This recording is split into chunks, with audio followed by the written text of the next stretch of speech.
Bonsoir à tous, merci d'être présents.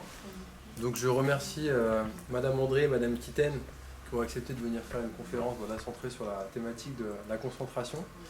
C'est une conférence qui s'inscrit dans la démarche expérimentale de l'établissement et ça correspond à un besoin qui avait été exprimé lors de réunions qui ont eu lieu déjà maintenant il y a un certain temps, puisque plusieurs personnes de l'établissement avaient remarqué conjointement que nos élèves avaient rencontré souvent des problèmes pour se concentrer et des problèmes d'attention. Cette conférence devait avoir lieu initialement l'an passé, elle a dû malheureusement être annulée pour des raisons de protocole sanitaire. Et je remercie encore une fois Madame Kitten d'avoir accepté de la reconduire maintenant. Et nous avons le plaisir d'accueillir aussi des collègues qui travaillent dans le district de la ville, du premier degré ou d'autres collèges de la ville. Donc je vous remercie à tous d'être présents et je vous remercie encore une fois et je vous laisse introduire le sujet. Merci beaucoup, Monsieur le Principal. Merci à vous de nous accueillir. Ravi d'être là pour échanger avec ma collègue sur cette question de l'attention. Comme l'a dit Monsieur le Principal, ça s'inscrit dans la dynamique que vous avez lancée au sein de l'établissement, avec des besoins qui émergent ponctuellement par rapport à la réflexion que vous menez, et celui-là qui est apparu de façon assez importante. Donc on va essayer aujourd'hui de vous partager à la fois des apports théoriques et quelques pistes aussi pédagogiques, travailler aussi sur vos réactions par rapport à ce qui va se passer. Voilà, pour essayer d'amorcer ensemble une démarche qui ira nourrir à nouveau les autres temps collectifs que vous pourrez avoir. La question de l'attention et de la concentration est une question centrale parce qu'elle va impacter beaucoup la réalité de l'apprentissage, elle va impacter les fonctions cognitives des élèves. Mais la difficulté que vous avez perçue, c'est que l'attention se caractérise par sa très grande fragilité, sa très grande volatilité. Donc comment on fait quand on est enseignant et qu'il faut capter l'attention des élèves 50 minutes et encore à 16h ou encore le vendredi soir ou encore à 14h. Voilà, toutes ces questions-là, évidemment, vous les connaissez bien et on va essayer d'y apporter quelques réponses aujourd'hui. Je laisse la parole à ma collègue pour compléter, sinon on va lancer le diaporama. Donc moi je suis Adeline André, je suis IPR de Sciences de la vie et de la Terre, mais aussi je m'occupe des liens entre éducation et sciences cognitives. Et depuis 10 ans, j'ai cette démarche de travailler avec des chercheurs en sciences cognitives pour mieux comprendre ce qu'est un cerveau qui apprend et penser des stratégies en classe. Donc c'est vraiment cette transposition que l'on vous propose. Donc un programme autour de l'intention qui vient d'être évoqué, c'est vraiment de vous apporter un certain nombre d'éléments pour enrichir votre réflexion et répondre aussi à un besoin exprimé. Quelques apports théoriques et puis on vous proposera des ressources ou des sites aussi de chercheurs avec qui on travaille beaucoup et qui vous permettent d'avoir comme ça quelques pistes concrètes, des conséquences pédagogiques et des leviers avec les élèves. Pas seulement des leviers pédagogiques, mais des leviers chez les élèves pour leur permettre petit à petit de mieux se connaître et aussi de savoir comment eux fonctionnent et comment ils peuvent travailler aussi cette question de leur attention et leur concentration. Et puis, si le temps le permet, on se mettra déjà à réfléchir collectivement par petits groupes pour voir un petit peu ce qui vous aura le plus marqué, le plus interpellé et voir comment ça se passe dans vos établissements, ou dans vos classes ou dans vos séances. Donc l'intention c'est bien de venir s'articuler au projet que vous réalisez localement et de répondre à vos besoins là, dans ce moment-là, et puis peut-être aussi par la suite. Alors, pour commencer, on vous propose une petite activité. Alors, qui a déjà fait le jeu du match de basket ? Oui, certains l'ont déjà fait. Est-ce que vous pouvez lever la main, ceux qui l'ont déjà fait ? D'accord. Donc, si vous l'avez déjà fait, ne participez pas. Et puis, si vous ne connaissez pas ce jeu, vous allez pouvoir le faire. Donc, c'est une vidéo qui présente un match de basket entre deux équipes. Alors, il faut que l'écran veuille bien. C'est bon ou pas ? Non ? Voilà. Alors, entre deux équipes, vous avez l'équipe de ceux qui portent un t-shirt blanc et vous avez l'équipe de ceux qui portent un t-shirt noir. Et la consigne, c'est de compter le nombre de passes que se font les joueurs qui portent les t-shirts blancs. D'accord? Donc c'est des jeunes filles. Elles se font des passes. Vous comptez le nombre de passes. Ça va assez vite. Donc bon, on compte une seule fois. Et puis après, on compare le résultat que vous avez obtenu. Alors, c'est parti. Count how many times the players wearing white pass the ball.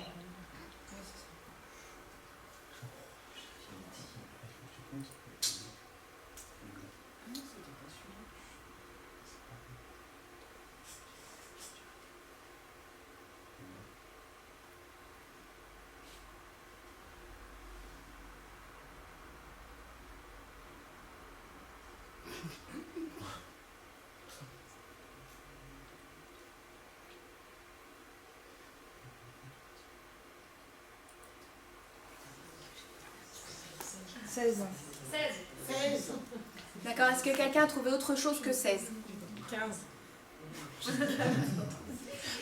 D'accord, alors, pour ceux qui n'avaient jamais vu la vidéo, est-ce que vous avez vu des choses étranges? Donc a priori oui, puisque nous avons entendu dans la salle des gloussements, signe que peut-être quelque chose s'était passé. Alors,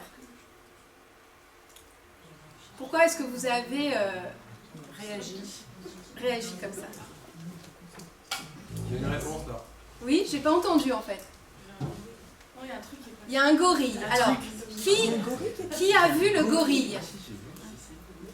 Qui n'a pas vu le gorille? Ok, alors là, dans ceux qui n'ont pas vu le gorille, je pense qu'on est à peu près aux 2/3 par rapport aux mains levées. Alors, je vais vous... Oui, exactement. Il y a un autre élément. Alors, attendez, pas tous en même temps. Oui. La couleur du fond est passée du rouge au orange. Exactement. La couleur du fond qui était rouge au début est devenue orange. Et quelqu'un avec un t-shirt noir est sorti quand le gorille est rentré. Exactement. Mais j'ai pas compté les pages, j'avoue. Je me suis méfiée. Eh ben oui. J'avoue. Donc vous n'avez pas suivi la consigne. Alors, on va revoir. Donc on va revoir cette vidéo une seconde fois. Bon, jusque-là, tout va bien. Hein.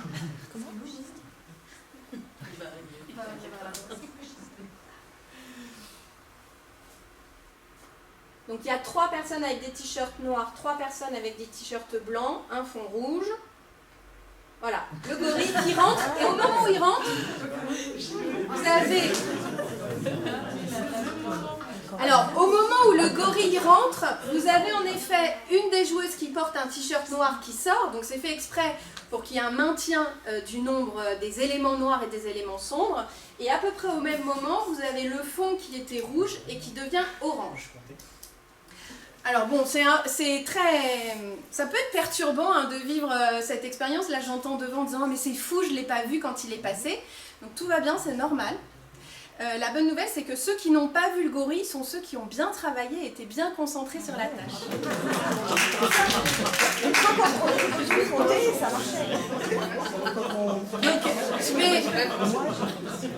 je vais vous expliquer après... Donc, je vais vous expliquer après le mécanisme qui est en jeu. Donc ça porte un nom, ça s'appelle la cécité attentionnelle. Et en fait, cette vidéo pour moi elle est très importante parce que parfois on peut avoir l'idée que le cerveau c'est un organe qui enregistre toutes les informations qui se produisent dans notre environnement de manière presque exhaustive et qui est capable de tout traiter. Ben là vous vous rendez compte que pas du tout. Le cerveau est un organe qui va filtrer les informations selon certaines règles, et que lorsqu'on est spécialiste des apprentissages, ben c'est quand même intéressant de connaître ces règles pour pouvoir attirer l'attention des élèves sur les bons objets. D'accord? Parce que là, j'ai attiré votre attention sur les objets blancs. Si mon objectif d'apprentissage, finalement, c'était les objets sombres, ben là, on est passé complètement à côté de l'objectif. Derrière ça aussi, il y a des explications pour le coup neurobiologiques, c'est-à-dire que quand on vous donne une consigne, vous avez votre cerveau qui se prépare pour réaliser cette consigne. Et donc là, quand je vous ai dit, faites attention aux individus qui portent les t-shirts blancs, ce que je vous ai dit, c'est dans votre cerveau, préactiver les réseaux de neurones qui détectent le blanc et inhiber les réseaux de neurones qui détectent le foncé. Et puis, j'ai fait autre chose aussi dans ce que je vous ai dit. Je vous ai dit, attention, ça va vite, on compte qu'une seule fois. Et ce que j'ai fait en ajoutant ces phrases-là, c'est que je vous ai dit, il va falloir un niveau d'attention élevé et soutenu pendant toute la tâche. Donc vous vous êtes préparé, sur le plan vraiment biologique de votre cerveau, à pouvoir réaliser cette tâche en préactivant et préinhibant certains réseaux de neurones. D'accord? Donc ça c'est pour vous dire, le cerveau c'est un organe biologique qui a des règles de fonctionnement qui impactent notre vie de tous les jours et en particulier, là ce qui va nous intéresser, c'est les apprentissages. En sachant qu'on est adulte et capable de porter ce travail-là supplémentaire quand on nous demande. Et encore, vous voyez qu'il y a eu des réactions différentes, et certains ne l'ont pas vu, d'autres l'ont vu, d'où effectivement tout ce travail pour dire, nous adultes, on parvient peut-être un peu plus facilement à focaliser un moment, mais qu'en est-il de nos élèves qui ont déjà eu 3-4 cours dans la journée, ou enfin voilà, c'est ce qu'on va un petit peu développer, mais on voulait vous le faire toucher du doigt aussi pour que vous vous en rendiez compte directement. Alors vous pouvez vous dire en même temps, oui mais là c'était un peu un piège en quelque sorte, c'est-à-dire qu'on nous a demandé de focaliser notre attention sur quelque chose alors qu'il se passait quelque chose à côté. C'est pas faux, mais c'était l'objectif. Alors maintenant, autre petite vidéo, cette fois c'est une scène de crime. Et la consigne est beaucoup plus large. Il va y avoir des changements dans cette scène de crime. Et donc, la consigne, cette fois, c'est d'identifier tous les changements qui vont se produire au cours de cette scène.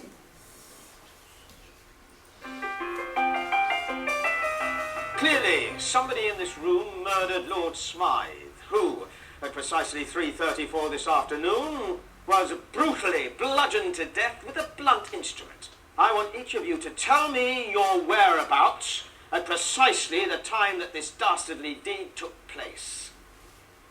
I was polishing the brass in the master bedroom. I was buttering his lordship's scones below stairs, sir. I was planting my petunias in the potting shed. Constable, arrest Lady Smythe. But how did you know? Madam, as any horticulturist will tell you, one does not plant petunias until May is out. Take her away. It's just a matter of observation. The real question is, how observant were you? Alors, combien de changements avez-vous observé? 2, 3, J'ai entendu 5 aussi. 5. Qui dit mieux? Oui. 6. Ok, alors on va re-regarder la vidéo et cette fois, il va vous montrer tous les changements. Donc, vous allez voir. Donc, il y a eu 21 changements au cours de cette courte vidéo.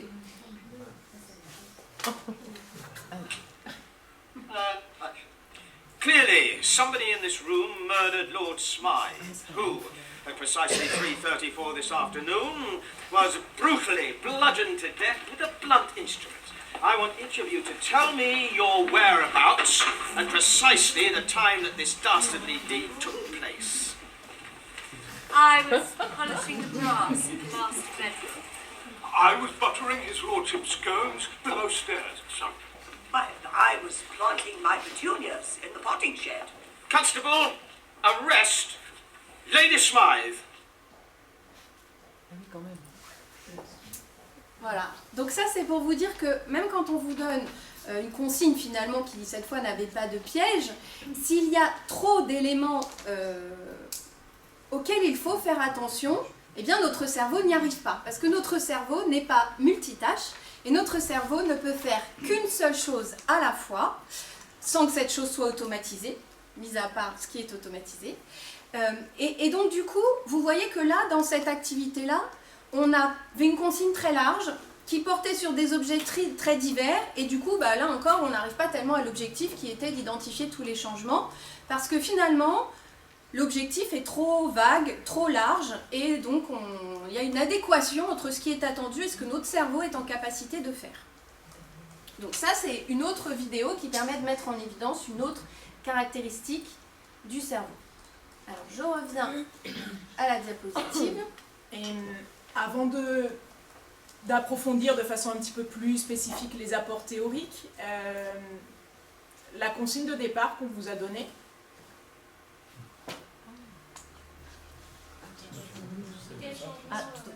La toute première.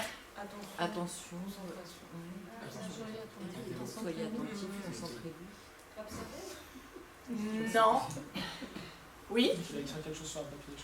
Ah oui, Oui. Allez, on a des bribes d'éléments, mais du coup la toute première consigne, au bout de... Définition de l'attention et De l'attention Oui. et de la concentration. Alors après, vous voyez, avec des éléments, ça revient, mais on est passé à autre chose. Voilà, pour vous. Quand on parlait de volatilité tout à l'heure et de fragilité, voilà ce qui peut se passer. Et donc on va approfondir un petit peu certains éléments. Alors, sur l'attention, on va donc illustrer le fait que l'attention, c'est une fonction cognitive naturelle, que cette fonction cognitive, elle a pour objectif de mettre en lien à travers la sélection de certaines informations en fonction d'une intention. Donc là, vous voyez, on a déjà commencé à travers les vidéos à voir ça. Que cette intention, elle vient nourrir un projet d'action. Donc, vous allez voir dans cette présentation, je reprends beaucoup d'éléments présentés par Jean-Philippe Lachaud, qui est le grand spécialiste de la fonction de l'attention. Et donc ça, c'est un vocabulaire qu'il a développé, manière d'agir. Que l'attention est volatile, qu'elle est sensible à des distracteurs et qu'elle est nécessaire aux apprentissages. Et que donc pour organiser des apprentissages dans les meilleures conditions possibles, il va falloir penser à tous les éléments qui sont en amont. Mais tous ces éléments peuvent ensuite être déclinés en gestes professionnels. Donc c'est ça qui est intéressant. Alors, la fonction cognitive naturelle. Le système attentionnel est un système qui a évolué au cours des millions d'années chez les êtres vivants. Donc c'est un système naturel qui existe, mais qui est le résultat d'un processus d'évolution. Nécessaire pour que les individus survivent. Parce que ce système attentionnel va permettre à tous les individus de répondre aux besoins alimentaires, donc de se nourrir pour pouvoir survivre, de se reproduire pour pouvoir transmettre ses gènes à la génération d'après, en même temps être vigilant à son environnement pour éviter les dangers. Donc ça, c'est les fonctions naturelles. Donc, bien sûr, rechercher de la nourriture, rechercher un partenaire, et puis éviter les prédateurs ou n'importe quel autre danger. En ce qui concerne la recherche de nourriture ou la recherche de partenaire, le système d'attention est un système qui va se focaliser sur certains points. Vous imaginez, c'est une espèce avec des individus qui se nourrissent de fruits. Donc l'idée, c'est dans une forêt d'identifier des arbres et de focaliser son attention, par exemple, sur des fruits qui vont avoir des couleurs colorées pour pouvoir les identifier et les manger. Donc pareil, dans un environnement donné, être capable de focaliser sur un potentiel partenaire sexuel pour pouvoir se reproduire. Donc ça, c'est ce qu'on va appeler le système de focalisation attentionnelle. Donc il faut imaginer ça un peu, on peut avoir des images mentales comme un projecteur qui focaliserait un rayon de lumière sur un objet. En même temps, il y a des dangers qui peuvent arriver à tout moment. Et donc il existe un système d'alerte et de vigilance qui à tout moment peut prendre le dessus.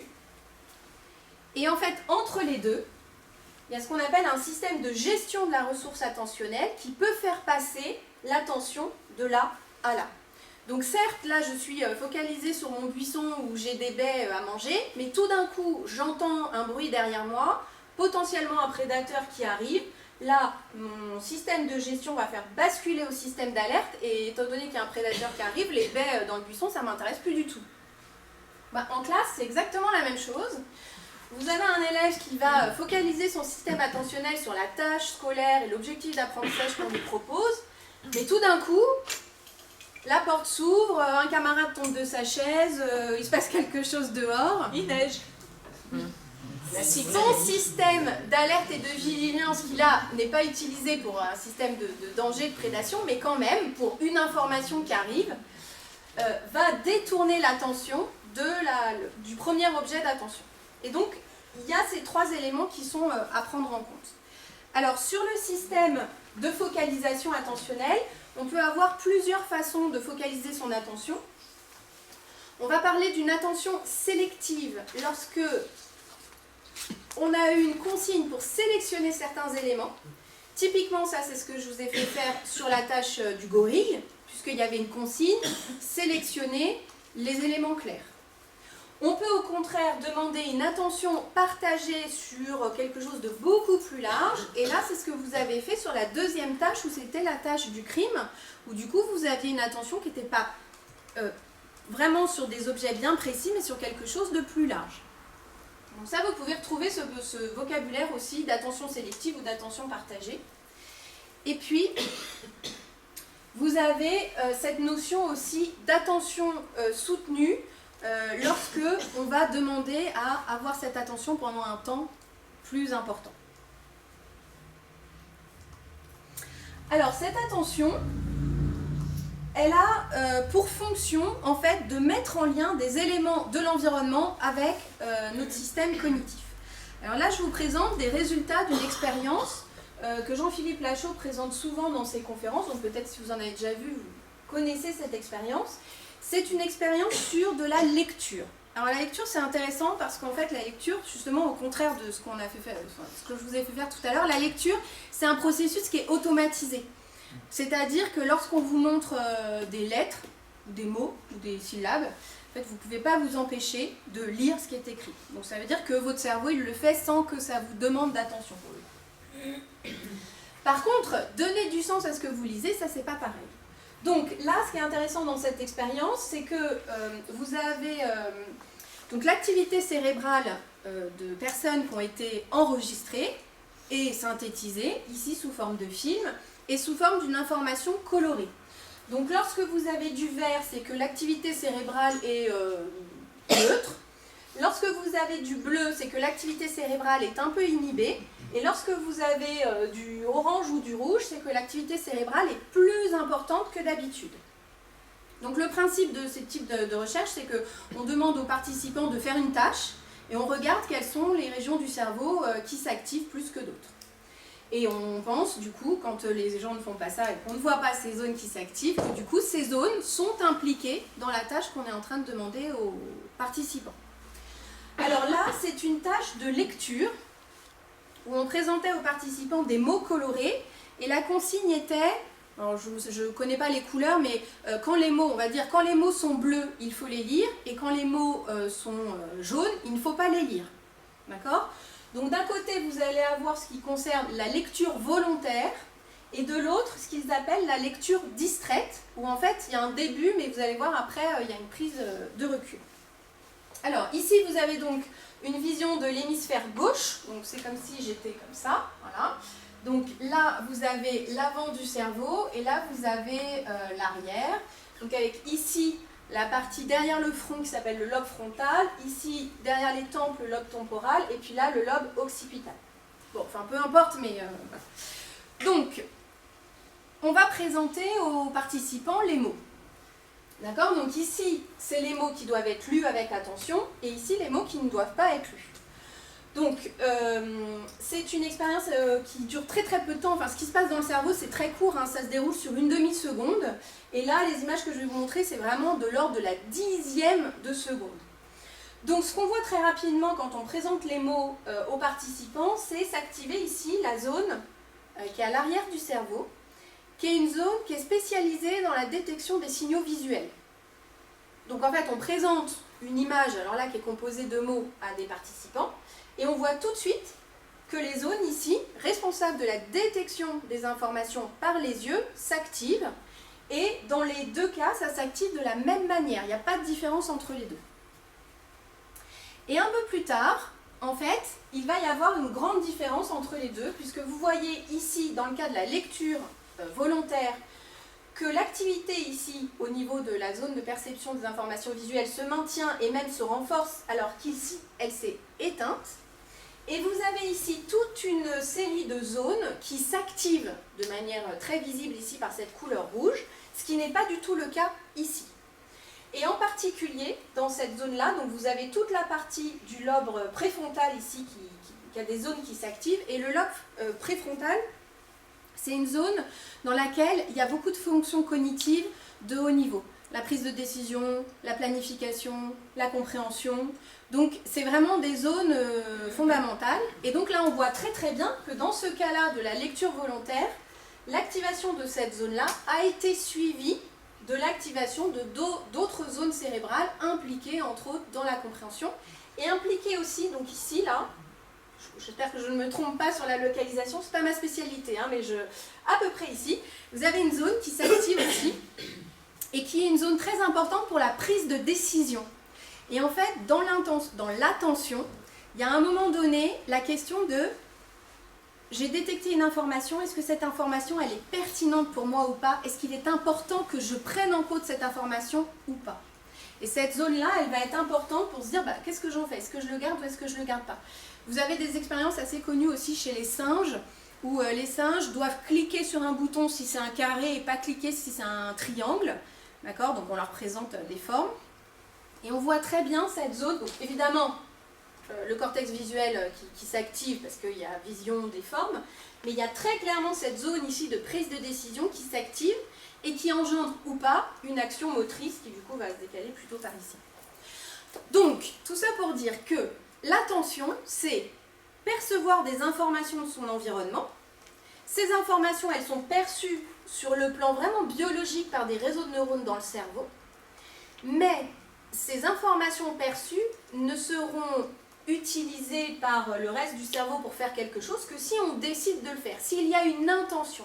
Et donc, voilà, Jean-Philippe Lachaud utilise ce vocabulaire en disant s'il y a une mise en lien, une connexion entre cette information et notre cerveau, avec un cerveau ici qu'on peut considérer comme étant ouvert aux informations pour faire quelque chose, et là un cerveau fermé aux informations, et donc on ne prend pas l'information pour en faire quelque chose. Oui. Je n'ai pas compris la différence entre l'image de gauche et l'image de droite. Les consignes ne sont pas les mêmes? Non, les consignes ne sont pas les mêmes. Enfin si, les consignes sont les mêmes. C'est-à-dire que d'un côté, les participants, on leur dit, si c'est des mots verts, il faut les lire avec attention. Si c'est des mots, je ne sais plus quelle couleur j'ai dit bleu je crois tout à l'heure, et jaune, enfin bref. Si c'est des mots d'une certaine couleur, vous devez les lire avec attention. Si c'est des mots de telle couleur, vous devez les ignorer.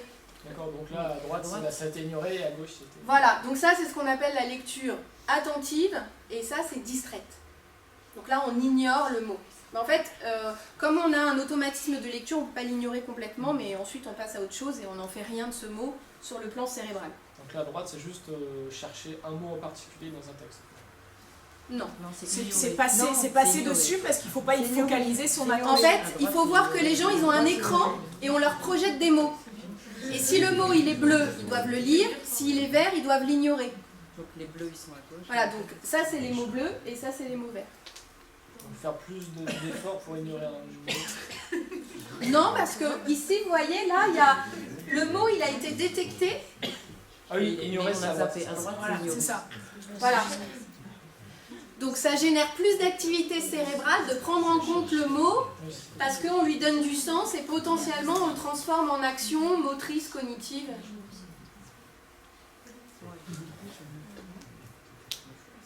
Donc en tout cas, l'information qui est fondamentale, c'est que l'attention, elle est là, enfin, elle a pour fonction de mettre en lien un individu avec des informations ou un individu avec un autre individu.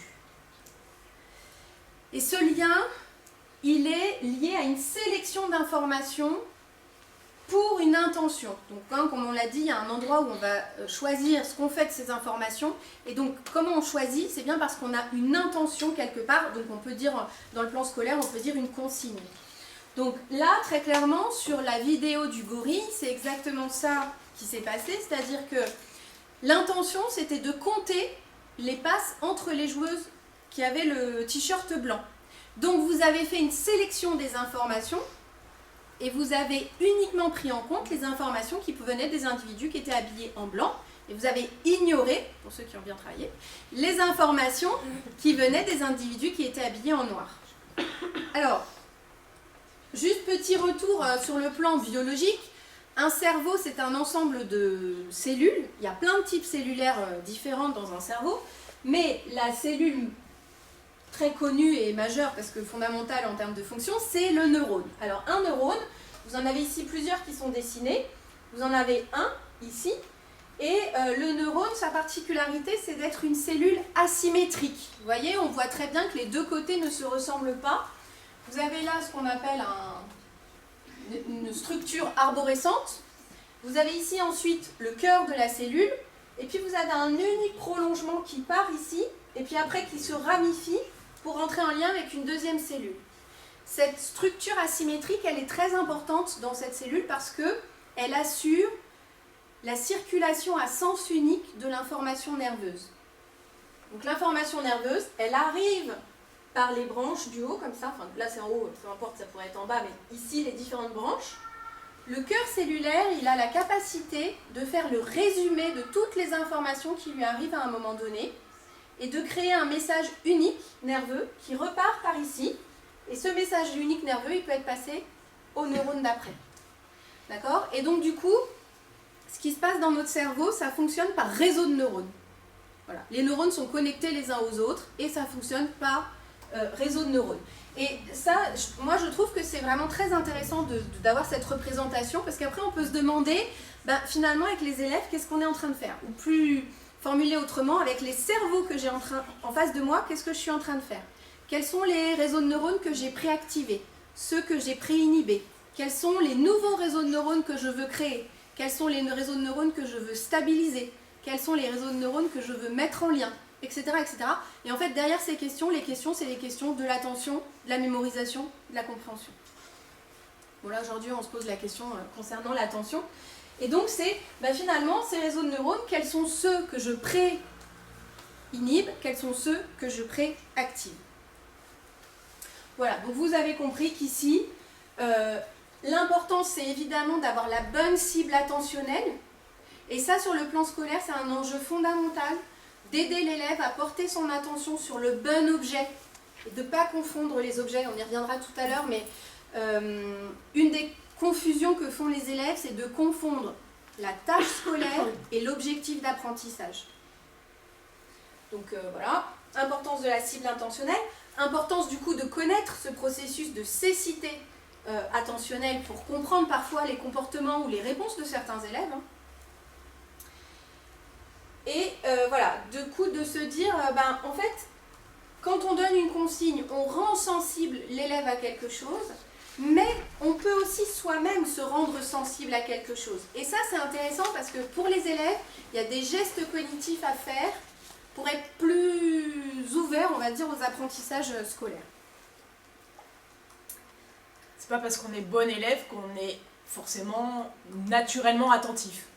C'est quelque chose qui se construit et qui se travaille, et particulièrement jusqu'à un certain âge, d'où l'enjeu très important de l'école. Pour travailler sur cette capacité à se rendre compte qu'est-ce qui nous distrait, quand est-ce qu'on arrive à être attentif, quand est-ce qu'on l'est moins, et pourquoi et comment on peut le développer individuellement. C'est pas une question, parce que pour certains élèves, surtout dans vos publics qui sont souvent très mixtes et très hétérogènes, ils ont l'impression que de toute façon le bon élève, non seulement il est bon élève, mais c'est celui qui est attentif, c'est celui qui sait tout faire, c'est celui qui a la réponse immédiate, c'est celui qui a toujours tout compris, c'est celui qui fait toujours tous les liens. Mais en l'occurrence, ça se construit et ça se travaille. C'est pas une question de nature, innée ou pas innée, ou de gène ou quoi que ce soit. C'est vraiment un processus qui se construit. Et en étant conscient soi-même. C'est pour ça que tout à l'heure, on a fait la petite activité aussi, pour que vous vous rendiez compte qu'il s'était passé quelque chose. Et que même adulte, c'est loin d'être évident. Et cette intention, elle va du coup se développer au service d'une manière d'agir, c'est-à-dire d'un projet pour en faire quelque chose. On est attentif parce qu'on va faire quelque chose. Alors, ce quelque chose qu'on va faire, ça peut être quelque chose de mental ou ça peut être quelque chose de moteur. Donc, quand on est dans une tâche scolaire où on demande aux élèves une production, par exemple, il y a à la fois du mental et du moteur, puisqu'il va falloir qu'ils écrivent pour transmettre sur le papier, sous une forme ou une autre, les éléments liés à leur réflexion. Mais en tout cas, c'est avec cette manière d'agir. Là, puisque vous deviez, dans cet exemple-là, compter un certain type d'informations, qui étaient donc les passes entre les joueurs qui portaient le t-shirt blanc, c'est bien cette manière d'agir-là qui a conditionné la manière dont vous avez activé ou pas certains réseaux de neurones. Alors Jean-Philippe Lachaud développe du coup un outil pédagogique qu'il appelle les PIM. Donc le PIM, c'est un acronyme qui veut dire, donc pour le P, c'est perception, I, c'est intention, et M, manière d'agir. Donc c'est un cadre de lecture pour comprendre les problématiques autour de l'attention. L'attention, c'est dire, finalement, c'est être sensible à certains éléments de son environnement, donc c'est-à-dire vraiment la perception des éléments de son environnement, mais avec une intention au service d'une manière d'agir. Et ce qui est intéressant, c'est que du coup, PIM, alors dans le programme ATOL, je ne sais pas si vous connaissez, c'est un programme qui a été développé pour que les élèves apprennent à être attentifs à l'école. Donc ATOL, c'est pour être, ça veut dire apprendre à être attentif à l'école. Et dans ce programme PIM, il y a des séances à mener en classe. Et donc le PIM, donc perception, intention, manière d'agir, ça veut aussi dire pouce, index, majeur. Donc du coup, c'est plus facile avec les doigts. Et il explique que c'est comme un trépied qui va pouvoir soutenir le travail sur l'attention. Alors, il y a un petit film qui explique ce que sont les PIM. Il existe, par rapport au programme ATOL, il existe des parcours magistères qui ont été montés avec Jean-Philippe Lachaud, qui permettent de travailler sur cette question de l'attention. Alors là, on vous projette une petite animation qui vient d'une chaîne YouTube qui s'appelle Cerveau Mode d'Emploi, qui est une chaîne développée entre autres principalement par un professeur de mathématiques qui s'appelle Jérôme Hubert. Voilà. Et sa chaîne, elle est très très bien, et les vidéos qu'il y a sur sa chaîne sont facilement utilisables avec des élèves pour justement leur apprendre ce qu'est un cerveau qui apprend. Et donc là, c'est celle qui présente les PIM.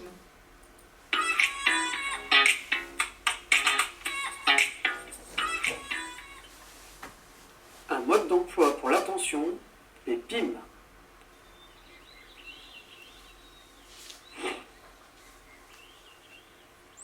L'attention exige un contact, une connexion indispensable. Par exemple, pour lire l'heure, je dois être en contact avec ma montre. Mais pour une bonne attention, ce n'est pas suffisant. En effet, il peut nous arriver de regarder notre montre sans finalement connaître l'heure.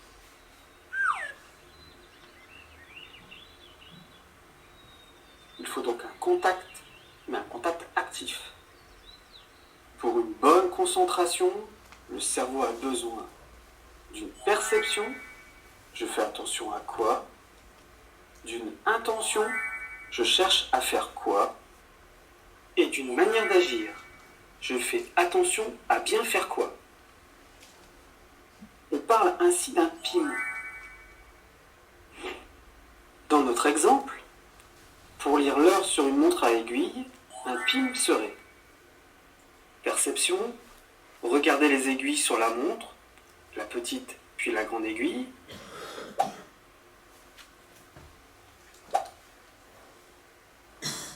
Intention, avoir lu l'heure correctement. Manière d'agir, prononcer dans sa tête l'heure associée à la petite aiguille, puis les minutes associées à la grande aiguille. J'arrête là. C'est des vidéos, bon, là on pourra les mettre le lien, mais de toute façon elles sont très facilement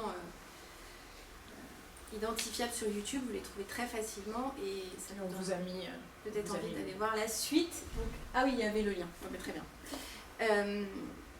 Et donc par exemple, travailler avec les élèves pour qu'ils comprennent ce qu'est un PIM fait qu'ils développent des stratégies où les élèves peuvent s'échanger des PIM ou se proposer des PIM. Donc s'échanger un PIM, c'est déjà être capable d'expliquer, quand je veux faire quelque chose, quelle est ma perception, mon intention, ma manière d'agir. Et donc ça permet de verbaliser sur ce qu'on va faire. Donc dans les stratégies proposées, il y a un exemple très connu où on prend un verre d'eau qui est plein à ras-bord et on doit le déplacer à un autre endroit sans éclabousser la table. Et donc du coup, à quoi il faut faire attention, comment j'agis. Et du coup, cet exemple non scolaire peut ensuite être transposé sur des tâches scolaires. Alors la question...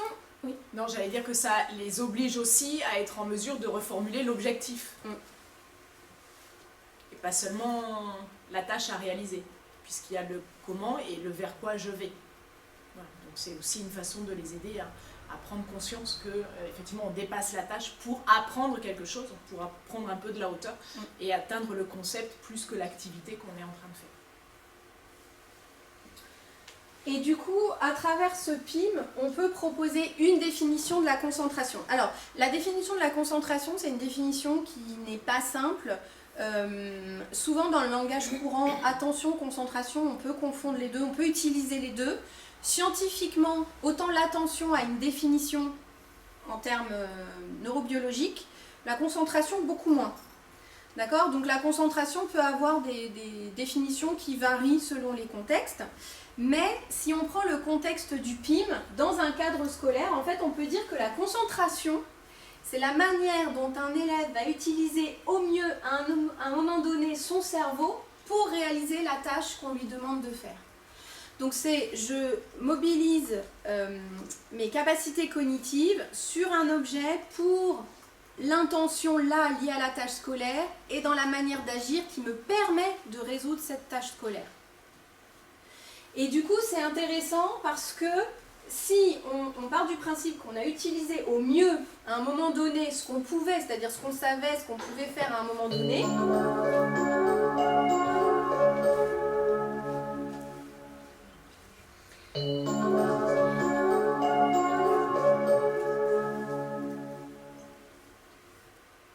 on peut permettre à un élève de dire ben là en fait j'ai pas tout à fait réussi ce qu'on m'avait demandé, mais en fait, j'aurais pas pu faire mieux, parce qu'en termes de concentration à ce moment-là, je peux dire que j'étais à mon maximum. Ou alors qu'il dit, ben, j'ai fait du mieux que je pouvais, même si j'ai peut-être pas atteint tout à fait les objectifs finaux. Donc ça permet à chacun de s'engager au maximum dans la tâche scolaire qui est proposée.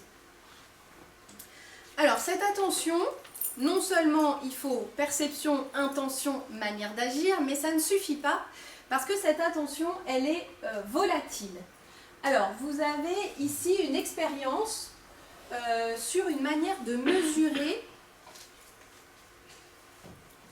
un niveau de concentration, on va dire. Donc ça s'appelle le test des horloges de Norman. Et en fait, il s'agit... Donc vous avez, ici, vous avez une horloge avec des points lumineux comme ça qui tournent dans le sens des aiguilles d'une montre. Et de temps en temps, vous avez des doubles sauts de l'aiguille. D'accord ? Et donc, il s'agit, pour la part des gens qui participent, d'identifier les moments où il y a ces doubles sauts. Et donc, là, vous avez un graphique qui représente le pourcentage de sauts détectés. Donc là, on est à 60%, 70%, 80%, 80%, en fonction de la durée pendant laquelle les participants ont réalisé cette épreuve. Et donc vous voyez que dans la première demi-heure, on a un taux de réussite qui est très élevé, mais que ce taux de réussite diminue. Donc là, on peut dire que la capacité à focaliser son attention sur la tâche de manière efficace, elle est limitée. D'accord ? On a ici, pendant la première demi-heure, une capacité à se focaliser sur la tâche et donc à avoir un taux de réussite élevé qui est important. Et puis après, ça diminue. Donc ça, c'est ce qu'on sait tous, hein, c'est que la capacité d'intention des élèves, au bout d'un moment, au cours d'une séance de 50 minutes, elle va diminuer. Donc il y a une chute des performances au-delà d'une demi-heure, et donc des déconcentrations qui sont tout à fait normales par rapport aux capacités de notre cerveau. Notre cerveau n'est pas organisé pour être attentif de manière soutenue pendant très longtemps. Et en fait, ce qui va se passer, c'est qu'au bout d'un moment, c'est l'intention qui est oubliée. Vous savez, tout à l'heure, je vous ai ciblé une zone en disant ça, c'est la zone en fait de décision, c'est la zone qui maintient l'intention active dans le cerveau, qui fait qu'on peut s'y référer en disant en fait, qu'est-ce que je fais là ? Quelle est mon intention ? Et en fait, c'est cette intention qui va être oubliée. Et à partir du moment où on oublie l'intention, en fait, je ne sais plus, je vois bien ce qui se passe là avec les points, mais je ne sais plus que je dois détecter les doubles sauts. Et donc l'oubli de cette intention fait qu'il y a une diminution des performances. Autre conséquence pédagogique, ça veut dire qu'il faut permettre dans le cadre scolaire à tout moment, à n'importe quel apprenant, de pouvoir se reconnecter à l'intention. Qu'est-ce qu'on est en train de faire et pourquoi on est en train de faire ? Est-ce que chaque élève, au moment d'un cours, en levant les yeux, en regardant le tableau, peut avoir cette information disponible facilement, explicitement ou pas ? D'accord? Donc ça va nécessiter de la part des apprenants de prendre conscience du moment où il y a un décrochage et d'avoir des stratégies pour se raccrocher à l'intention de ce qu'on est en train de faire. Donc là, des gestes professionnels. Alors, juste petit aparté, c'est que là, on est en train de voir le niveau d'attention sur un temps assez long, mais en fait, on voit aussi des variations du niveau d'attention sur des temps beaucoup plus courts. En fait, l'attention, c'est quelque chose qui varie, hein, comme ça, autour de ce point moyenne. Voilà, bon, après, il y a la diminution, mais ce n'est pas quelque chose de stable, même sur un temps court. Alors, dans cette expérience ici, ça a été fait dans un cadre scolaire, donc c'était dans un cours de latin. Vous aviez 3 exercices de latin en 4e qui étaient proposés à des élèves, et vous aviez 2 groupes. Donc le groupe 1, on leur a proposé l'évaluation avec les 3 exercices sans pause entre les 3 exercices, et le groupe 2, ils avaient une pause entre l'exercice 2 et l'exercice 3. D'accord? Donc 10 minutes par exercice sans pause, 10 minutes par exercice et 5 minutes de pause. Ah pardon, non, c'est pas entre le 2 et le 3, c'est entre chaque. Alors, ensuite ce qui a été fait, c'est de comparer les notes aux 3 exercices. Donc pour l'exercice 1, il n'y avait pas de différence entre les 2 groupes. Et pour l'exercice 2 et 3, il y avait une différence avec ici, dans ce cadre-là, hein, une note en moyenne qui était inférieure à 10 et ici des notes qui étaient supérieures, mais qui diminuait, c'est-à-dire que vous aviez la note de l'exercice 2 qui est supérieure à la note de l'exercice 3. Bon. Le fait que la note d'exercice 1, 2 et 3 diminue, c'est lié à la capacité de soutenir son attention pendant un temps long. Et ici, le fait que quand on ne fasse pas de pause, au fur et à mesure de l'évaluation, ici on a les performances qui diminuent, alors que là elles diminuent moins, mais ça c'est lié au fait de l'effet de la pause attentionnelle. Donc ça aussi, ça peut être une idée de geste professionnel, c'est-à-dire d'organiser de manière volontaire, collective ou bien pour chaque individu, des pauses attentionnelles au cours des séances. Alors, cette attention, elle est aussi sensible à ce qu'on appelle les distracteurs. Donc les distracteurs, on a commencé à en parler tout à l'heure quand on a parlé du système qui est capable de détecter les dangers dans notre environnement. Alors, dans nos environnements... en tout cas à l'école, des dangers, on espère qu'il n'y en a pas trop pour les élèves. Et dans le cadre de l'étude des distracteurs, moi j'aime bien l'analogie avec la poutre. Donc en fait l'idée là, c'est de dire un apprenant, c'est comme un funambule qui marche sur une poutre. Et donc quand on marche sur une poutre, on a un équilibre physique à trouver. Et lorsqu'on marche sur la poutre, on peut très bien, enfin on peut, c'est pas qu'on peut, c'est qu'on a de manière obligatoire des déséquilibres temporaires. Et notre corps, il a des systèmes pour repérer les moments de déséquilibre et pour faire en sorte que les bons muscles se contractent ou se décontractent pour se rééquilibrer. Donc là, il y a une analogie avec l'équilibre attentionnel. En fait, être attentif, c'est pareil, c'est comme marcher sur une poutre. Donc globalement, on est en équilibre sur la poutre, mais de manière régulière, on a des moments de déséquilibre. Et tout l'enjeu, là, pour le coup, parce que c'est pas automatique, enfin, ça peut l'être automatique, mais on peut aussi apprendre à le faire de manière volontaire, c'est d'identifier les moments où mon attention commence à basculer, et donc je perds mon équilibre attentionnel, repérer ce moment-là, et là, faire une action cognitive pour se recentrer. Alors, se recentrer sur quoi? Sur la tâche scolaire qu'on est en train de faire, sur l'objectif d'apprentissage. Encore une fois, je me recentre d'autant plus facilement que mon objectif d'apprentissage, il est disponible facilement avec un code clair. Quand vous êtes sur une poutre et que vous vous déséquilibrez, il y a un point au-delà duquel vous ne pouvez plus vous rééquilibrer. Et donc, vous tombez. D'accord? Donc, en équilibre attentionnel, c'est pareil. On peut s'éloigner très loin de l'équilibre attentionnel. Et voilà. Donc, tout l'enjeu, c'est de ne pas trop se déséquilibrer, surtout d'identifier quand on se déséquilibre pour faire une action cognitive volontaire pour se rééquilibrer. Et la simple injonction de leur demander de se reconcentrer n'est pas suffisante. Parce que c'est la tendance qu'on a tous. Hein. Concentrez-vous, allez, concentrez-vous. Sur quoi, comment et qu'est-ce qui se passe en moi, parce qu'à ce moment-là, je ne suis plus concentrée. Avec l'analogie de la poutre, ce qui est intéressant aussi, c'est de comparer les activités pédagogiques qu'on propose aux élèves avec la poutre. Parce que lorsque je marche sur une poutre, cette poutre, elle peut être plus ou moins haute, plus ou moins large et plus ou moins longue. Alors si je marche sur une poutre qui est très basse, très large, elle peut être longue, c'est pas grave, hein, vu qu'elle est très large et très basse, je risque pas grand chose. L'autre extrême, c'est quoi? C'est le fil du funambule. Alors là, je suis très haut sur une poutre qui est un fil, et là, ça va pas aller du tout. je vais pas m'avancer sur la poutre. Hein. Donc il y a une certaine confiance. Et du coup, on peut aussi travailler avec les élèves en disant, bah voilà, pour moi, enseignant, la poutre, elle serait plutôt comme ça, mais chaque élève peut aussi dire, bah là, en fait, pour moi, la poutre, voilà, non, vraiment, elle était très très basse, donc j'ai trouvé ça très facile, ou alors, bah non, c'était assez haut, c'était assez étroit, et j'ai été quand même en difficulté. Et en fonction du type de poutre, bah, vous voyez qu'on ne va pas avoir besoin du même niveau d'attention dans la tâche. Donc cette analogie avec la poutre, elle est intéressante. Alors les distracteurs, c'est justement tous ces éléments qui font qu'on se déséquilibre sur le plan attentionnel. Et les distracteurs, il y en a deux catégories. Ce qu'on va appeler les distracteurs externes. Donc les distracteurs externes, c'est il neige dehors, le camarade qui fait le pitre, une porte qui s'ouvre, le chef d'établissement qui arrive, enfin bon, toutes ces choses-là. Et puis il y a tout ce qui est distracteurs internes, donc propres à chaque individu, qui vont être soit de l'ordre physiologique, j'ai froid, donc je ne suis pas capable d'écouter, j'ai faim, et je ne l'écoute pas non plus et je ne suis pas capable d'être attentif. Des distracteurs émotionnels, quand je suis partie de chez moi ce matin, mes parents s'étaient disputés, donc là, distracteur émotionnel qui fait qu'on a du mal à être attentif à ce qui se passe à l'école. Et puis ça peut être aussi des distracteurs cognitifs, je suis en train de penser à autre chose et ça m'empêche d'être attentif à ce qu'on est en train de faire en ce moment. On y reviendra sur ces distracteurs après. Voilà, et pour autant, l'attention elle est nécessaire aux apprentissages. Donc là, on vous propose une activité. Un poème que vous connaissez, qui vous rappellera peut-être quelques souvenirs. On va vous demander, non? Bon, il y en a, en fonction de son cursus, où on l'a travaillé ou pas, peu importe.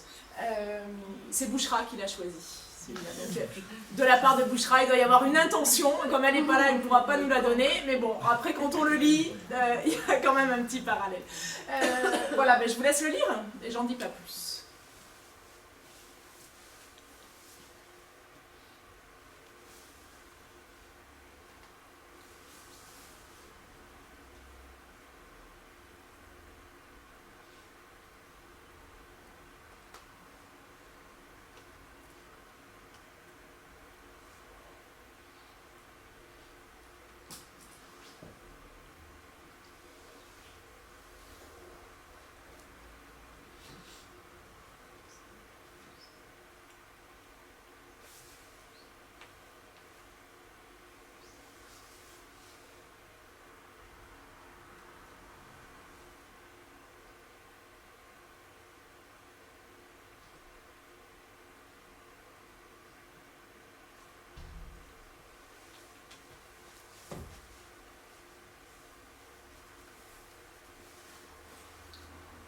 On va dire que globalement c'est bon.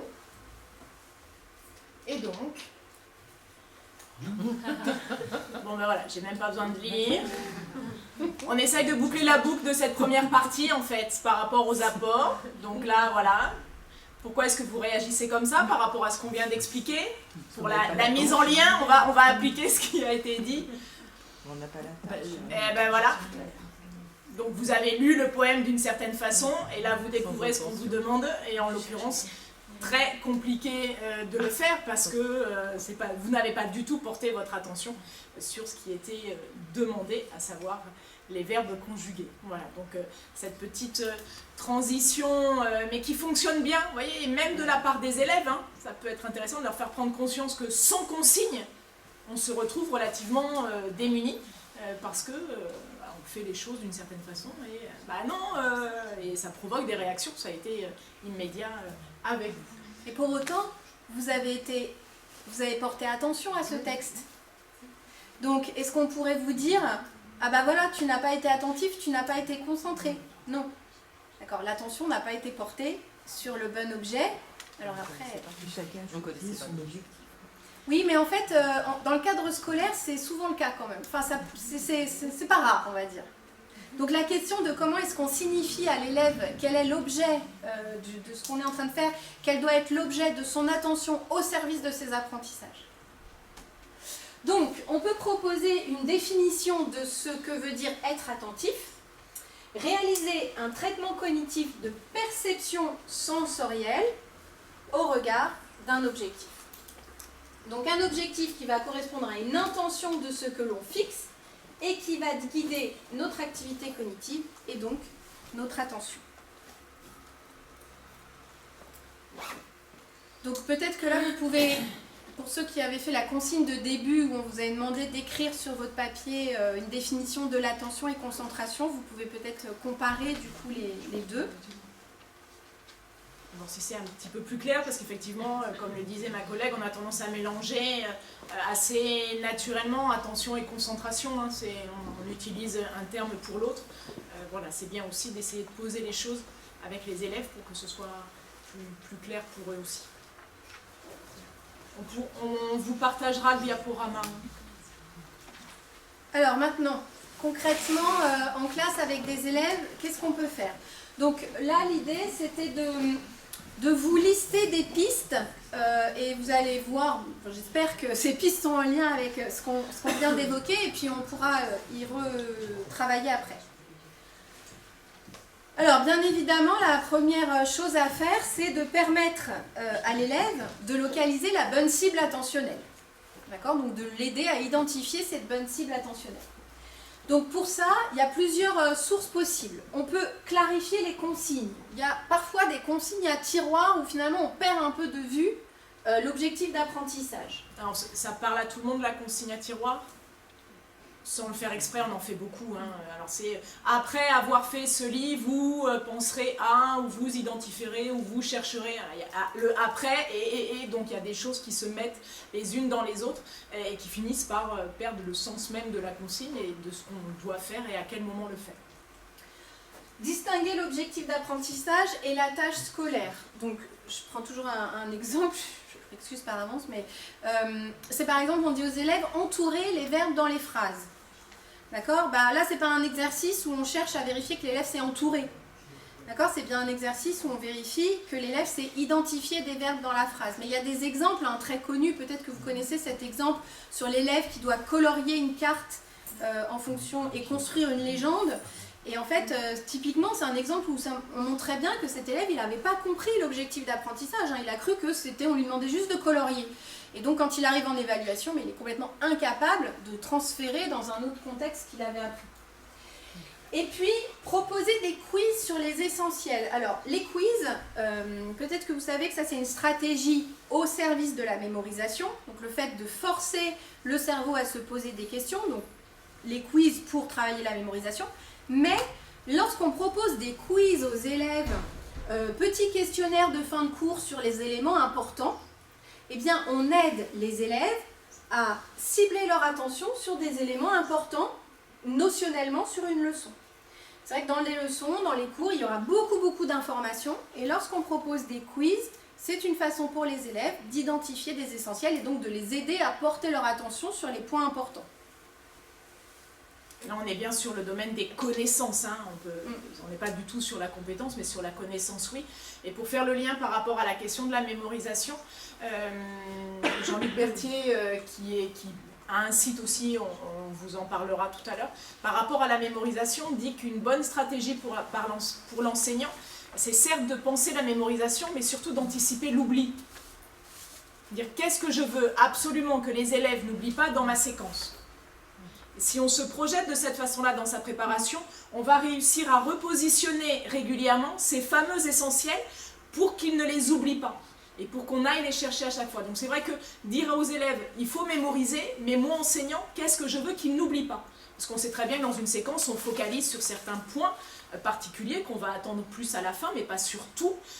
Et ça peut aider vraiment à se dire, voilà, ça je veux le retrouver, donc comment je le réactive d'une façon ou d'une autre, et comment j'utilise ce soutien là aussi. Alors vous connaissez les flashcards, etc., qui peuvent aussi permettre de travailler sur ces petits quiz de façon très rapide, pour voir un petit peu ce qui reste, ce qui est mémorisé ou pas.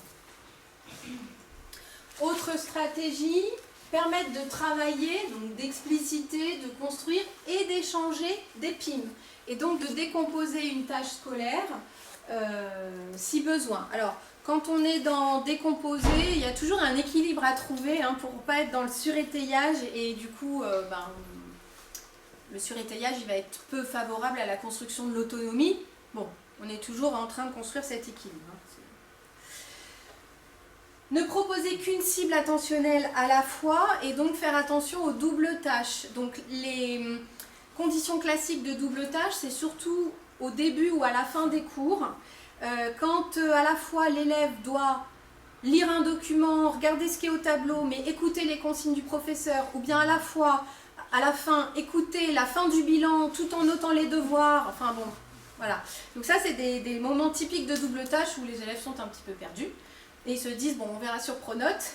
Non, mais bon, voilà. C'est lié à une autre réalité qui est la dernière phase du cours. On sait très bien que c'est compliqué de gérer son temps.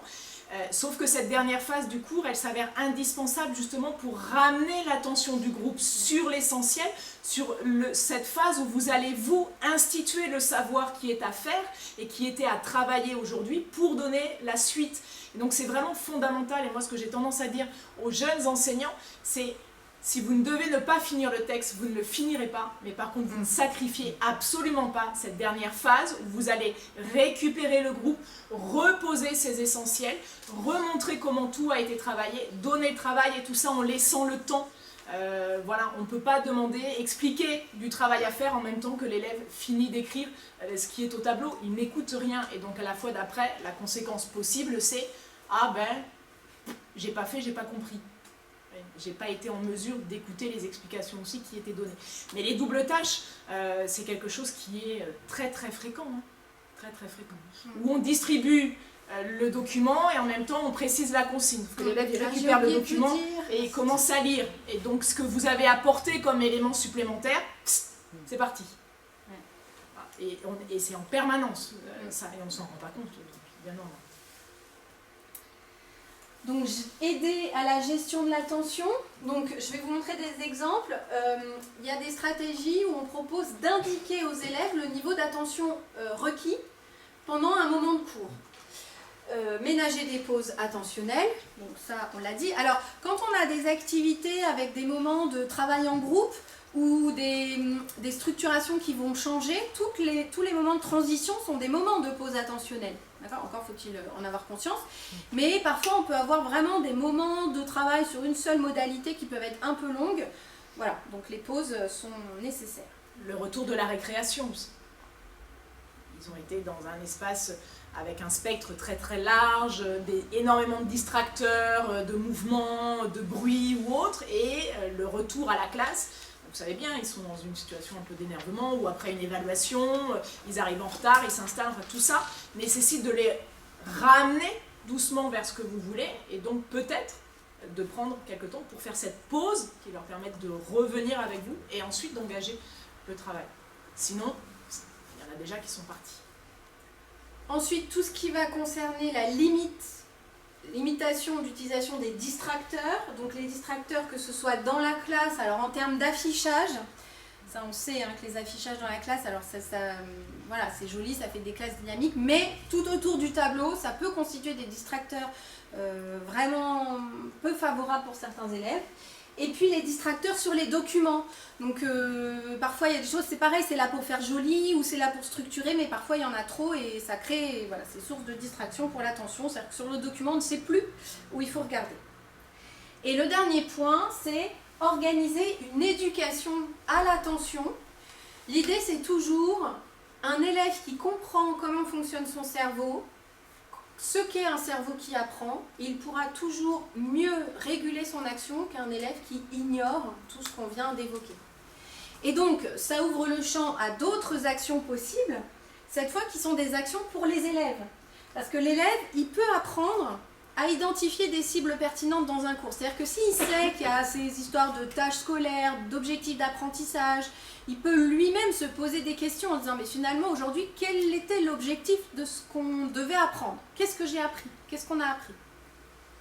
Donc il peut avoir des habitudes un peu de questionnement comme ça pour identifier les bonnes cibles. Il peut apprendre à agir de manière pertinente, donc ça va être tout le travail sur les stratégies et les PIM comme on l'a dit tout à l'heure. Il peut apprendre à calibrer son niveau d'attention, donc si on l'aide en lui disant là il faut un niveau d'attention élevé, il peut apprendre à dire en fait voilà, chez moi ce que ça va me demander c'est plutôt ça ou plutôt ça. Et puis il peut apprendre à gérer ses distracteurs. Alors je vous montre quelques exemples ici. C'est un système de codage direct, très simple, voilà, où on va afficher au tableau ou sur les diapositives des A, donc le A pour attention, avec 3 couleurs. Le rouge, là il faut un niveau d'attention élevé, le orange un niveau d'attention moyen, et le vert un niveau d'attention plus bas.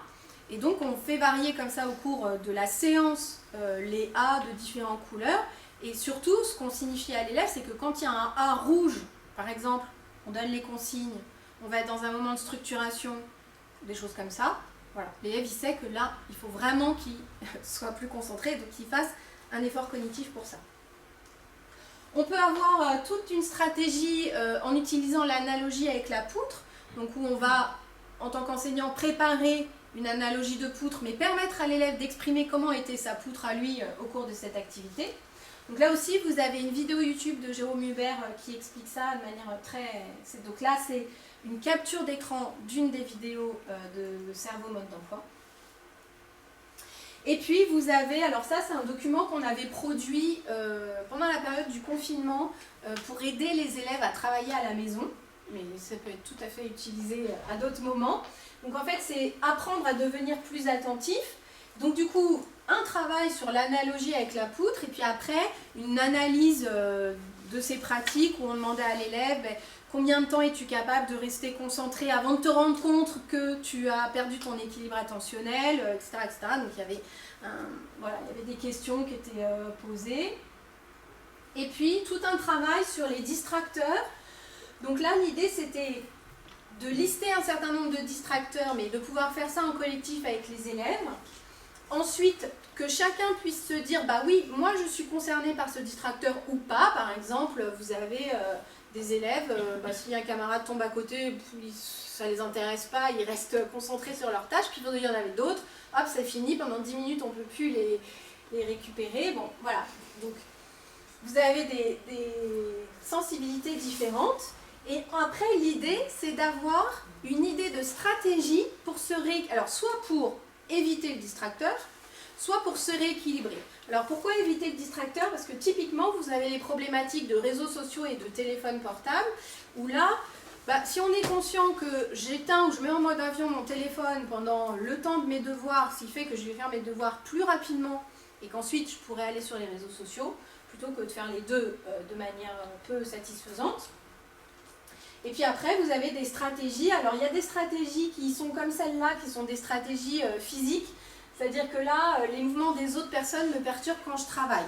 Donc, j'habite avec beaucoup de personnes et dans le lieu dans lequel je fais mes devoirs, il y a des personnes qui jouent, etc. Voilà. Et bien, typiquement, vous avez des élèves, si on leur donne une structure comme ça qui peut être faite simplement avec du carton, ça les aide à se sentir un peu isolés et à travailler. Donc là, c'est une stratégie physique. Mais par contre, vous avez des stratégies, alors vous avez d'autres stratégies qui sont par exemple faire des exercices de respiration, tout ce qui va être mise au calme, etc., qui fait qu'ensuite on est plus disponible pour concentrer son attention sur la tâche scolaire. Et puis vous avez des stratégies cognitives qui consistent à dire, ok, j'arrête de penser à ça et je me reconcentre sur quelle est mon intention, quelle est ma manière d'agir, de rentrer dans l'action, de dire, ben voilà, je dois faire ça et ça. Alors, de fait, sur les élèves, ça marche, hein. C'est pas magique, évidemment, comme rien, mais c'est vraiment efficace. Alors, oui, non. Pour compléter, je trouve que ça enlève aussi une forme de jugement et ça accueille aussi l'élève tel qu'il est. On peut ne pas être attentif. C'est bien d'abord d'apprendre à s'en rendre compte, d'être en mesure de pouvoir se dire oui, j'ai fait de mon mieux ou pas, et ça, même s'ils ne veulent pas le reconnaître, ils sont en mesure de pouvoir le mesurer, s'ils ont vraiment fait au mieux ou pas. Et voilà, il y a un moment on est, comme nous, hein, à un certain moment on va être attentif ou pas, et je trouve que c'est une façon aussi de les accueillir tels qu'ils sont, sans porter un jugement sur leur capacité de travail, leur capacité de concentration, parce qu'on ne sait pas non plus ce qui peut se passer dans leur cerveau, ce qui leur est arrivé le matin quand ils sont partis ou autre, et tout ça, ça joue. Donc le fait de dire ah ben, je te sens pas très attentif, essaye de voir peut-être ce qui t'arrive, ou voilà, repense à ça, ou ferme les yeux 2 secondes, c'est dire bon, et c'est aussi quelque part, non seulement les accueillir, mais aussi les responsabiliser petit à petit. Dire oui ben j'ai pas compris, de toute façon je comprends rien, je comprends jamais rien, mais tu peux aussi faire cet effort de revenir sur toi et te repenser à l'intention, l'objectif qu'on est en train de construire ensemble et comment on va le faire. Et les élèves progressent. C'est-à-dire que c'est ce qu'ils disent. Ils disent, ben, en fait, j'ai compris que je pouvais être acteur de mon attention et je me rends compte que j'arrive mieux à le gérer. Alors, quelques ressources. Évidemment, le programme Atoll, qui ensuite a été décliné dans un programme Apprendre à être attentif pour les adolescents, donc, qui s'appelle ADOL. Et puis toutes les ressources proposées par Jean-Philippe Lachaud, donc il a écrit pas mal de livres très intéressants, et puis vous trouvez sur YouTube plein de conférences aussi. Et le parcours magistère. Et le parcours magistère, c'est vrai, en auto-inscription.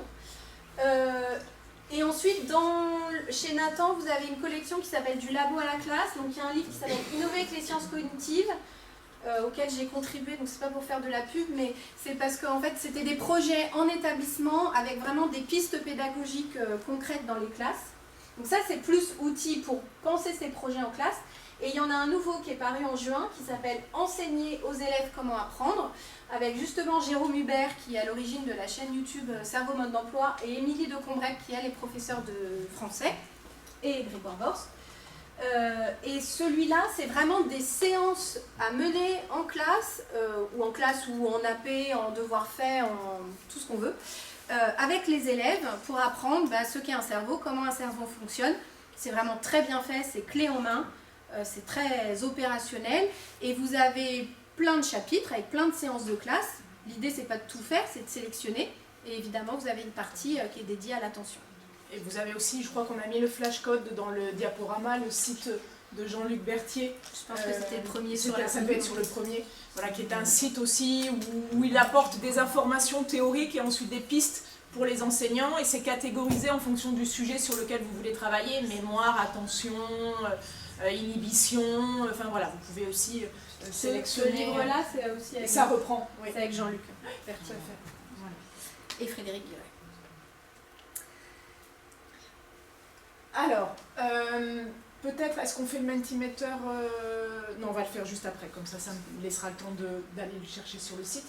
Donc là, ce qu'on vous propose, c'est peut-être par 2 ou par 3, ou voilà, sans tout bouger au niveau de la salle, de revenir sur un petit peu tout ce qui a été évoqué, en vous demandant quels aspects me questionnent davantage moi. Après, voilà, on sélectionne, il y a des choses qui nous parlent plus, qui nous semblent plus accessibles ou pas. Qui résonnent de façon différente. Sur quoi je choisis moi de porter précisément mon attention en tant qu'enseignant, là par rapport aux gestes professionnels dont on a parlé un petit peu, ou nous, parce qu'il y a aussi une équipe au collège ou dans d'autres établissements ou autres du district, donc nous peut-être en termes de réflexion, qu'est-ce qu'on choisit d'approfondir et de questionner ensemble pour avancer? Est-ce qu'on identifie des freins?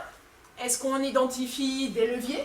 Et est-ce qu'il y a peut-être des besoins supplémentaires qui émergent par rapport à la présentation qu'on a pu vous faire? J'ai la demi, je crois. Oui. On vous laisse 10 minutes. Voilà, et puis après, on reviendra ensemble pour partager un petit peu. On fera une petite activité de synthèse et on arrêtera là pour cette intervention. Donc là, je vous remets, on ne peut pas avoir les deux, les consignes et les pistes sur la même diapositive, c'était trop serré. Mais par contre, on a remis les pistes ici. Peut-être si vous voulez les avoir sous les yeux pour pouvoir vous dire, voilà, si dans tout ça, il y avait 1 ou 2 choses sur lesquelles on pourrait, en équipe, travailler, ce seraient lesquelles? C'est pour repenser les choses de façon personnelle. Alors, un petit retour rapide de quelques éléments qui vous interpellent ou que vous avez envie de travailler prochainement. Quelques éléments là, collectivement, qui se dégagent. ou qui vous ont davantage questionné dans le court échange que vous avez pu avoir? Oui? Fragmenter en fait les façons dont on étudie un objet. Ça peut être aborder déjà un objet avec seulement une seule consigne. Et puis ensuite, l'exercice suivant, aborder toujours le même objet mais depuis un autre point de vue, histoire de ne pas cumuler les tâches, quoi. Mais arriver à les séparer et les faire de manière différée dans le temps. Et pour pouvoir les récupérer à chaque fois et les ramener sur l'objet de travail. Une fois que l'objet a déjà été vu une fois qu'on le revoit une deuxième fois, on est attentif à plus de détails qu'on n'avait pas vu la première fois. Ok, donc là on est sur la façon d'organiser l'activité dans la classe. D'autres suggestions? Nous on était plutôt sur le moment où on explicite vraiment les temps d'attention forts et voilà, indiquer les niveaux d'attention requis chez les élèves. D'accord. Donc là on est sur un geste professionnel enseignant et là on est sur un travail avec les élèves. Donc tout va se combiner. D'autres pistes? Alors pour clore de façon individuelle ce temps de partage, on vous propose de faire un nuage de mots. Alors il ne veut pas passer, parce que je pense que la connexion est peut-être un petit peu fragile, mais c'est pas grave, je le mettrai sur le diaporama. Il y a PIM, perception, poutre, cécité attentionnelle, objectif, consigne, étayer, distracteur, focaliser, automatisme, éduquer. Merci beaucoup. Voilà, on espère avoir permis de futures réflexions et puis si des besoins émergent, n'hésitez pas. Merci d'avoir passé cette fin d'après-midi avec nous et belle semaine. Merci beaucoup. Merci.